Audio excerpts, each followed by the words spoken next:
श्रावण महिन्यात हे 7 उपाय करावे, तुम्हाला जे हवे असेल ते मिळेल. नंबर 1, श्रावण महिन्यातील नियम. 2 लोटे जल देवाधिदेव महादेवांच्या समोर जावे आणि अशोक सुंदरीच्या स्थानापासून दोन्ही लोट्यातील धार एक साथ समर्पित करायला प्रारंभ करावी. समर्पित करत करत ती धार भगवान शंकराच्या शिवलिंगावर घेऊन सोडवावी. श्रावण महिन्यात जर आपण मात्र 7 दिवस लगातार ही धार आपण समर्पित केली तर देवाधिदेव महादेवाच्या कृपेने 3 ते 4 महिन्यामध्ये सूचना आपल्याला प्राप्त होईल. नंबर 2, श्रावणचा महिना आला की बेलपत्र तोडले जाते. खूप काही लोक असे आहेत की पूर्ण फांदी तोडून आणतात आणि बेलपत्र तोडून घेतात आणि फांदी फेकून देतात आणि ते बेलपत्र सगळीकडे वाटत फिरतात. श्रावण महिन्यामध्ये बेलपत्राचे वृक्षाचे जेव्हा बेलपत्र तोडले जाते, पानं तोडले जातात, फांदी तोडू नये. नंबर 3, श्रावणातील पहिल्या दिवशी एक बेलपत्र भगवान शिवाला आपली मनोकामना करून रोग, दोष, बिमारी, तकलीफ दूर करण्यासाठी भगवान शंकराच्या शिवलिंगावर जमले तर मंदिरामध्ये जर बेलपत्र नसेल तर जे बेलपत्र समर्पित केले आहेत तेच बेलपत्र उचलून धुवून वापिस श्रावणातील महिना आहेत मनापासून भोले बाबाला समर्पित करावे. नंबर 4, श्रावण महिन्यामध्ये तुम्हाला असं वाटत असेल की माझे दुःख संपतच नाही आहेत. तुमच्या इथे कोणतेही झाड लावलेले आहेत, जी कुंडी तुमच्या इथे आहेत असेल त्यातीलच मातीने त्याच झाडाखाली त्या मातीला थोडीशी हाताने उचलून शिवलिंगाची आकृती बनवावी. त्यामध्ये जलाधारीचे जरूरत नाही आहेत, केवळ लिंगाची आकृती बनवावी. त्या शिवलिंगाचे पूजन करून पाणी समर्पित करून 15 ते 20 मिनिटांनंतर ते शिवलिंग त्याच मातीमध्ये विसर्जन करून द्यावे. आपली कामना करून देवाधिदेव महादेव 2 महिन्यानंतर काय देतील हे त्यांनाच माहिती. नंबर 5,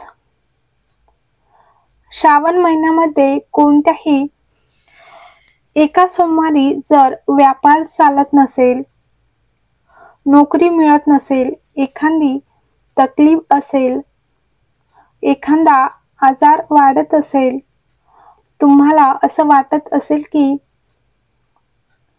डॉक्टर एखादा मोठा आजार सांगणार आहेत, शरीरामध्ये कुठे गाठ पडली असेल तर श्रावणच्या महिन्यामध्ये कोणत्याही एका सोमवारी शिवमंदिरामध्ये गंगाजल घेऊन जावे. शिवमंदिरात मध्ये थोडेसे गंगाजल नंदीला समर्पित करावे. थोडेसे अशोक सुंदरीला समर्पित करावे. थोडेसे जल गणेश आणि कार्तिकेयला समर्पित करावे. थोडेसे गंगाजल जया, विषहरा, श्यामलीबाली, दोतली आणि देव यांना समर्पित करून थोडेसे गंगाजल शिवलिंगावर समर्पित करावे आणि त्या गंगाजलाला वापीत झेलून घेऊन यावे. 3 दिवस लगातार ते गंगाजल पिण्यासाठी प्रारंभ करावे. त्यानंतर तपासणी करण्यासाठी कुठेही जावे. भोले बाबा कृपा निश्चित करतील, हे निश्चित आहेत. नंबर 6, शिवमहापुराण कथेत सांगितलेले आहेत की भगवान शंकरावर 108 कोणतीही वस्तू श्रावण महिन्यामध्ये समर्पित केली पाहिजे.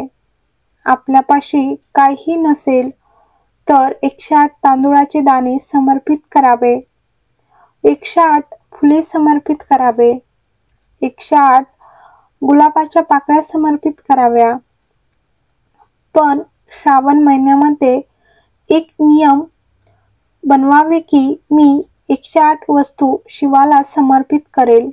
त्याचे कारण काय आहेत तर स्कंद पुराणात सांगितले आहेत की भगवान शंकराला श्रावण महिन्यामध्ये आपण 108 वस्तू समर्पित केल्या तर भगवान शंकर त्याचे लाखो करोडो करून पूर्ण वर्षामध्ये प्रदान करतात.